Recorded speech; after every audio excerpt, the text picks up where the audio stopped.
আসসালামু আলাইকুম। দেখতে পাচ্ছেন আমার হাতে একটা ব্যাটারি স্যামসাং এর। আর এই হচ্ছে আপনার বোট লজিক যেগুলো আছে সেগুলো কিন্তু একটা ব্যাগ থেকে বের হয়ে আসছে। মূলত এভাবে মোবাইলটা আমার কাছে নিয়ে আসছে। তো বাকি যে মালগুলো সেগুলো আমি নিয়ে আসছি। এটা আসলে ফুলফিল সেট আপ করবো এই মোবাইলটা, যেহেতু বোটটা রানিং আছে, বোট রানিং আছে এর জন্য কিন্তু আমি সবকিছু নিয়ে আসছি। দেখেন একটা ক্রাউনের এলসিডি নিয়ে আসছি। ক্রাউনের এলসিডি গুলো কিন্তু মোটামুটি কোয়ালিটি ফুল হয়, কালার রেজলিউশন ভালো হয়। তারপর দেখতে পাচ্ছি একটা ব্যাগ শিল আনছি একদমই নতুন। যদি আপনি হয়ে থাকেন তাহলে অবশ্যই অবশ্যই আমার ভিডিওগুলো দেখবেন, কারণ হচ্ছে গিয়ে দেখেন আমি তেমন হাই না লো কোয়ালিটির কাজগুলো কিন্তু আমি এই প্ল্যাটফর্মে তুলে ধরি। চেষ্টা করি আসলে যে আইসি লেভেলের যে কাজগুলো সেগুলো তো আসলে অনেকেই করে, তবে এই ধরনের কাজগুলো কজনে দেয়। তো আমি চেষ্টা করি আসলে এই ধরনের কাজগুলো দেওয়ার জন্য। আসলে নর্মালি প্রতিনিয়ত প্রতিদিনের রুটিন অনুযায়ী আমরা যে কাজগুলো করি সেই কাজগুলো কিন্তু আমি ফেসবুক ইউটিউবের মতো প্ল্যাটফর্মে কিন্তু তুলে ধরি। তো এই পর্যায়ে দেখেন এই যে মোবাইলটা, এই মোবাইলটা কিন্তু একদম একটা মাদারবোর্ড আমার কাছে শুধু নিয়ে আসছে।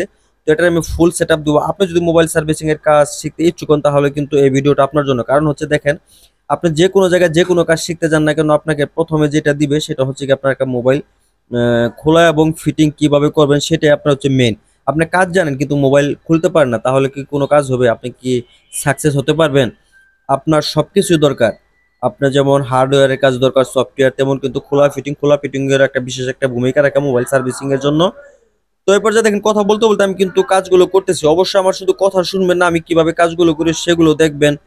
ভিডিও ভালো লাগলে লাইক করবেন, কমেন্ট করবেন। যদি আমার কোথাও কোনো প্রবলেম হয় আমার কথা কিংবা কাজে, কোথাও আপনাদের চোখে এমন আছে না, অনেক সিনিয়র ভাইরা আমার ভিডিওটা দেখতেছেন, আপনার চোখে হয়তো এমন একটা কাজ আমার ভুল হতে পারে, আমি ভুল করে করতে পারি, সেগুলো অবশ্যই আমাকে কমেন্ট করে বলবেন। আমিও আপনাদের কমেন্টের মাধ্যমে অনেক কিছু শিখতে পারবো।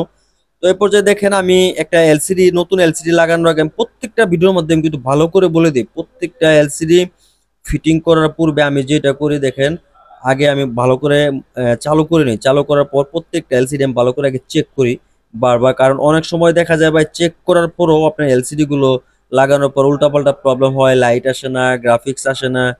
তো গ্রাফিক্স আসে যায়, বিভিন্ন প্রবলেম আমরা ডিসপ্লে চেক করে লাগানোর পরও ফেস করি। তাহলে আপনার ডিসপ্লে চেক করে লাগানোর পর যদি ফেস করি তাহলে কিন্তু সেই ক্ষেত্রে আপনাকে অবশ্যই অবশ্যই চেক করে লাগাতে হবে। এই এলসিডি গুলোর মধ্যে আমরা যখন গাম ইউজ করি, যে গাম আছে, আমরা এই যে কালো গামটা লাগাইতেছি, এই গামটা যখন এলসিডির মধ্যে লাগে তখন কিন্তু আমরা এই এলসিডি গুলো নষ্ট হলেও কোনো রকম কোনো রিটার্ন দিতে পারি না।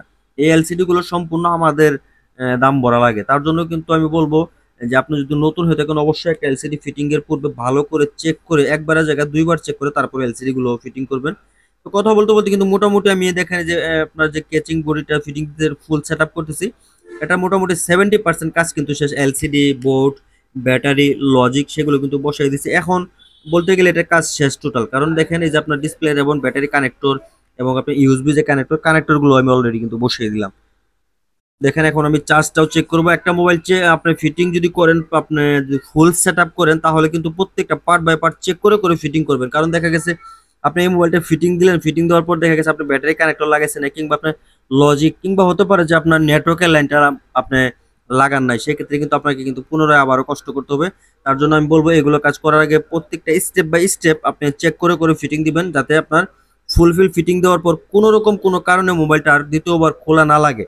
দ্বিতীয়বার যদি খোলা লাগে এগুলো অনেক প্রবলেম হয়, আপনার ডিসপ্লে আঠাগুলো ঠিকভাবে বসে না, আপনার অনেক প্রবলেম হতে পারে আপনার।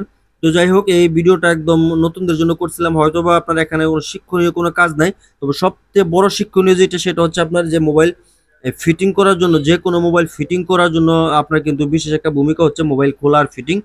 তো এই ভিডিওটা যদি ভালো লাগে অবশ্যই অবশ্যই কিন্তু লাইক কমেন্ট করে পাশে থাকবেন। এই ধরনের ভিডিওগুলো শেয়ার দিয়ে আপনার টাইমলাইনে রেখে